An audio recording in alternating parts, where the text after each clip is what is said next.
Yo, what's up? Life is all about me. Here we go. And see, Well, it's time to make that change. Apostle, this is People of this the world today are fading. All of us have our ups and downs. You better think about it or the you won't beauty be of a around. baby. All we need is love, sent by one from heaven up above. It's like we keep giving message after message. We're doing vision, and it's like somebody has the attention of our children more than us, you know, and it's hurting. Behind your back, Kevin. You're under arrest. Well, who put hands behind your back? I'm going to take you to jail. Okay? First of all, okay, listen to me. None of this tear stuff. You have the right to remain silent. Anything you say can and will be used against you in a court of law. Tears drop, fall like rain. Oh, I'm praying for a better day. Everything's gonna be okay. Everything's gonna be okay. Tears drop, fall like rain. Oh, I'm praying for a better day. Everything's gonna be okay. Everything's gonna be okay. When the Glock pop, the teardrops on my block, and don't nobody call the cops on my block. Said having 4G got me feeling like Tupac. No job for a G, so my G's be selling rocks. It's safe to say that I'm a product of my environment. Come out the house, I hear gunshots and sirens. Cause every day in my hood, yeah, it's going down. Don't even duck from the shots, I'm used to the sound. Can't hit the block if you ain't got no heater. A lot of brothers ain't going, guess what? I ain't going neither. And it's a shame, this the game we play. Ain't heard nothing about the KKK, cause we killing up our own race. Ain't got no aim, so get a bigger clip. And ain't nobody did you wrong, but you still trying to eagle trip. 52 shots and 8 died. I still see the tears and hear the mothers cry. They like Tears drop, fall like rain. Oh, I'm praying for a better day. Everything's gonna be okay. Everything's gonna be okay. Tears drop, fall like rain. Oh, I'm praying for a better day. Everything's gonna be okay. Everything's gonna be okay. One of the biggest lies.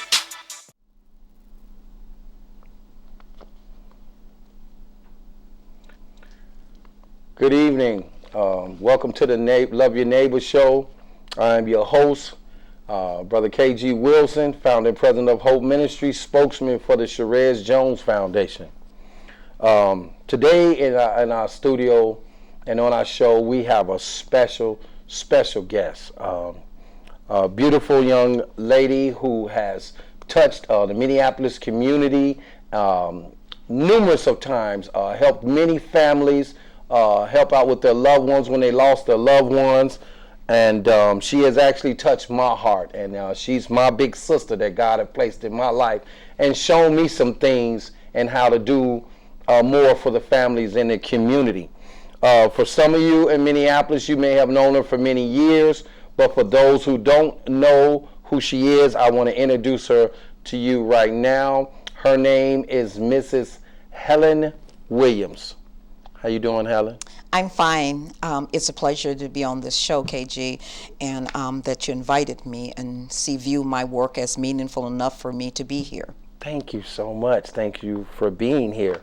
What I want to do is, before we get into this, is I want to start off the show with sending some, dedicate this whole show to, let's see, I think it was 4 young men. 4 young men who are turning their lives around. They go to a high school out in Northtown, and I talked with them today, and they said that they're turning their lives around. They, where they live in their community, there's a lot of gangs and violence, and sometimes they get caught up into this. But I talked to them today at their school, and they said that they're going to finish school, graduate. I'll be coming to their graduations, and that they're going to even help me out down the road with some of the peace ministry that I'm doing in the community. And one of the young men's name was Lil Ron. He said everybody knows him as Tiny K.O. And another one of the little brothers' name is D'Angelo McGee and Leon Clinkscale. And the other brother's name is Derek Williams. And the last brother that I talked to, who is also a part of their student council there at the school, congratulations to you, little brother. I'm proud of you. His name is Tokpajay Mende, young Liberian brother. So he's going to be another young man who will be working with me and and helping with the different ethnic groups here in Minneapolis. Out to them today and dedicating this show to you young men. I love you. I will be here for you to mentor you and help you through, your situations and your ups and downs, trials and tribulations. But I will be there for you to help you get to that next level with your education. All right. Now, for the best part of the show, you guys are in for a beautiful. Is amazing. Amazing. I've been in Minnesota for 11 years. I moved here from Chicago. And out of all the women that I have met, I haven't seen anyone with the heart of this woman here that does what she does. First, Helen, can you tell our viewing audience how you got started doing what you do? KG, I got started in June of 2006 as a result of a young man that was very close to my family, was shot and killed in June of 2006 as a result. He was coming home from a Juneteenth event and somebody shot in the crowd and killed him, and his name is Brian Cold. Okay. He was my grandson's lifelong friend, childhood friend. Okay. I went to visit his mother with the hopes of paying respect and to send some flowers, and when I got there I learned that she had not made funeral arrangements, and she just said, "Helen, I don't know what to do." And children has always been my passion, so I just said, his mother, Carol, tell me what it is that you want to do and I'll try to make it happen. And so that's kind of how I got started in the business. Okay. Now, which is awesome. Can you tell our viewing audience exactly what you do? Exactly what you do. I help families who have lost a loved one who's struggling emotionally and financially to bury their loved ones, and that includes helping them to navigate the system of finding whatever financial means are available to them, to finding a church to minister to singers, to designing funeral programs, to finding a location for repast, to finding them flowers, connecting them with somebody to do flowers, connecting them with somebody who, if they were looking for a grave plot, casket, all aspects of from the beginning to the end of getting someone buried. Okay. And what I have noticed is that doing the research and looking through Facebook and Google, some of the awesome things you have done, and you've placed on Facebook affordable funeral costs, and you showed actually how some people make the mistakes of spending everything they have and still not having enough. And you have actually showed them how they can budget their money for the burying their loved ones, and I think that piece is awesome. And what brings me to this piece right here is that there was a powerful, I call it an outcry for help. From a woman who has done all she can, and she can only do so much, but the community needs to respond to come in and help out too. And what I really appreciate is what you did for the young brother Gianni David Gossett. Mm-hmm. And you had placed a post asking for help burying this young man. Me and you did the funeral together. And I didn't even know that this young man didn't have, you put the help with the funeral so beautifully. I thought that there would be a burial afterward, but I didn't know that this young man family did not have enough money to bury this young man. And you placed it on Facebook and put the call out there to help, to help bury this young man. And I thought that was beautiful, and I think it got a lot of people's attention, and I saw the response behind it. I even got calls about it. I thought that was beautiful, and I've never seen that done since I've been in Minneapolis. And I just want to say to you personally, that touched my heart, And that was beautiful. That was beautiful. Can you tell us what touched your heart to do that? I started out initially, KG, helping families who are a victim of a violent crime, because first there was Brian Cole, and secondly Marcus White, which was within a month of each other. And Marcus was, again, my neighbor. And so here it was, two people who had been very instrumental in my life. When you are a victim of a violent crime, the state of Minnesota will give you $6,500 to bury your loved one.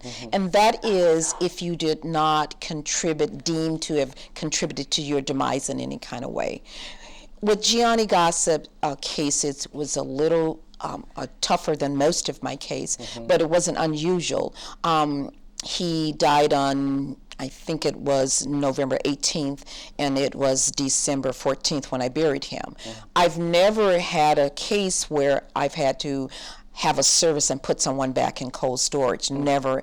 In all my 6 years in helping families, it's always been where I've been called to help these very difficult cases. In Gioni's case, when a family submits the application to the state of Minnesota, it's decided whether or not they're approved. So in Gioni's case, it wasn't approved on the front end. It was sent to the board. And the board met December 13th, and at that time it was forwarded on to the board again. And so that had been an awful long time. And what I did was reached out to my Facebook friend asking for $2. Well, I didn't get what I needed, and so then I was 2007 recipient of 11 Who Care. So I reached out to Care 11 and asked them if they would help me, and they announced it on the news that Saturday, 6 o'clock. At 6:05, I had a woman in Lakeville who wrote a check to help get him buried. Oh, that's awesome. That's awesome. That is so awesome. The particular reason why I chose Miss Helen to come on the show today, because I admire her. I admire her and her work. And one of the things that I understand is that we have a problem in our community, and preferably in the black community, that we don't prepare for death. We all are going to leave here one day, and you got to think about where we live at. I mean, our neighborhoods are not the safest places to be, and we stay prayerful, and we have our mothers and our grandmothers praying for our children all the time. But it's just a true fact that anything can happen. A car accident can happen. Anything can happen at any time, and we have to think and prepare for losing a loved one. And that's why we have insurance, and a lot of our family don't have insurance. And what happens is like Sister Helen said, when a child is hurt or killed out here, a family member is hurt and killed out here in the streets, and it's time to bury them, and there's no money there. You know what I mean? There's no money to bury these people, and thank God that we have people like Miss Helen that is placed here in that community for a reason. She's placed here for God to use her heart to reach out to these families in their times. But like I said, we've got to do better. Which one was the first one that you did? Which was the first family that you helped, you said? The very first funeral I've ever done, KG, was Charles Edward Johnson. Okay. And Charles was a young man in 1996 that was riding home on a school bus and stuck his head out the window, and somehow his head was pinned between the bus and the tree, and ultimately took his life. Wow. That's terrible. So that was the first experience I had in helping anyone with a funeral. And then, of course, 2006, of course, was my next time, and this is, almost 10 years later, okay. And that was Brian Cole. Okay. And I think you have Brian Cole. Brian Cole, like I said, was killed in June of 2006, and then Marcus White. Okay, I remember Marcus. Marcus. I don't know if they can see this is Marcus's obituary. And for those who are paying attention right now and seeing us here, what we have in our hands is just some of the obituaries of our young people who we lost and our family members who we lost. I just want to say this, that these are just some that we have. We have love, and we'll be paying respect to each and every one of our young people and our family members that we lost over the years. But in just a few minutes, we will be lighting the candle, and Sister Helen will be reading off some of the obituaries that we have here right now. So if you don't hear your loved one, just know that we have not forgotten them. You are not alone, and that's what we're here to say, that you are not alone. You're not alone in your situation when you lose your loved one. Sister Helen has proven that over the years, that she will be here for you to help you as much as she can. But you are not alone far as losing a loved one, because today is 2013 and we are continually losing our people to violence, gangs, and you know, stuff like that. But I think, how far did we go back, Sister Helen? About 2006? 2006. We went back to 2006. So there's a chance that you may hear your loved one. If Sister Helen has your obituary, it will be read off here. But just to let you know again, if somebody say, well, they didn't read off mine, I didn't hear my loved one, we didn't have the obituary with us at the time. But we're saying to you that your family member, you can have a moment of silence when we light the candle and we'll call them out. We're saying rest in peace to your family member too. KG, I just want to just say one thing. How families can contact me if they need me. I am on Facebook. My email and phone number is on Facebook. I am affiliated with True Vine Community Service, so that you can call True Vine Church and they will reach me. You can also call KG. Yeah. But the toughest thing is letting people know that if you lose your loved one, whether it's violently or suddenly, I just don't help families who have been killed violently. I help all families. And so the key is knowing how to reach me. The key is knowing that help is available. And the key is knowing what funeral homes to use so that you don't get stuck in huge financial binds, because there is 500 to 800% markups in funerals. And so the key is to knowing that there are funeral homes that you can get your loved one buried for $2,500, and then the additional cost would be your cemetery expenses, and that will be covered under the county dollars. And so that's the key, is just knowing from the beginning, when you lose your loved one, who to call. And that's one of the ways to save financially. And the other thing that I've learned in this industry too, KG, is that it's always good to have insurance, but in our community, there's such a income variation that we don't have the luxury of a rainy day fund. And so